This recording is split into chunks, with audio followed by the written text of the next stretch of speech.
bagaimana kita menemukan kejeniusan yang ada di dalam diri kita. Ada seorang penulis buku yang berjudul Hidden Genius. Beliau adalah seorang penulis yang bernama Polina. Beliau mendirikan The Profile. Beliau melakukan riset selama bertahun-tahun untuk melihat 1.200 manajer dan karyawan, termasuk tokoh-tokoh sukses di bidangnya.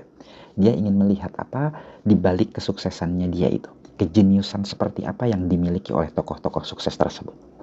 Nah, kemudian dia membagikan ada 10 tips bagaimana kita menemukan kejeniusan di dalam diri kita. Yang pertama adalah kita harus berani melakukan resiko-resiko yang kreatif. Kita harus berani melangkah, apapun itu resikonya. Selama itu kita pandang baik, kita harus berani. Segala bentuk tantangan dan hambatan yang paling berat sekalipun harus kita lewati. Nah, yang kedua tipsnya adalah kita harus terbiasa dengan rasa sakit yang menimpa tubuh kita.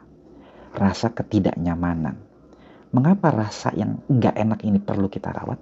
Agar kita selalu siap menghadapi kehidupan yang penuh ketidakpastian di masa depan. Kita tidak akan pernah tahu kehidupan di masa depan itu seperti apa. Apakah enak, membuat kita nyaman, atau justru menyengsarakan kita. Kalau kita sudah terbiasa dengan kondisi yang tidak enak, dengan kondisi yang pahit, maka kita akan survive untuk menghadapi kehidupan di masa depan. Tips selanjutnya adalah kita perlu interaksi dengan banyak orang, tentu saja interaksi positif. Semakin banyak kita berinteraksi positif dengan orang lain, maka semakin banyak nilai dan manfaat yang kita peroleh. Bertambah pengetahuan kita, saling tukar-menukar pengetahuan dan wawasan, saling membangun komunikasi, dan akan tercipta hubungan emosional yang semakin baik. Tips selanjutnya adalah kita perlu membiasakan diri saat ini untuk berpikir sistematis, yaitu cara berpikir berdasarkan sistem, berorientasi pada proses yang kita jalani, bukan pada hasil. Nah, mengapa Polina mengajarkan ini? Ini menarik menurut saya. Orang yang berpikir sistem, dia akan terbiasa berpikir secara runtut. Ketika dia mau melakukan sesuatu, dia pasti sudah mempersiapkan. Ada rencana yang sudah dipersiapkan. Setelah menyusun rencana, dia akan menyusun langkah kegiatannya. Setelah melakukan kegiatan, dia akan melakukan evaluasi. Nah, setelah melakukan evaluasi, dia akan mengkaji. Nah, pola berpikir sistem ini akan membantu kita menemukan kejeniusan di dalam diri kita. Selanjutnya, tipsnya adalah kita harus menilai keputusan yang kita ambil. Kita harus mengkalkulasi apakah keputusan yang kita ambil ini memberikan manfaat kepada kita atau tidak. Apakah keputusan ini bisa diubah dengan cepat atau tidak. Apa manfaatnya jika kita selalu mengkalkulasi keputusan?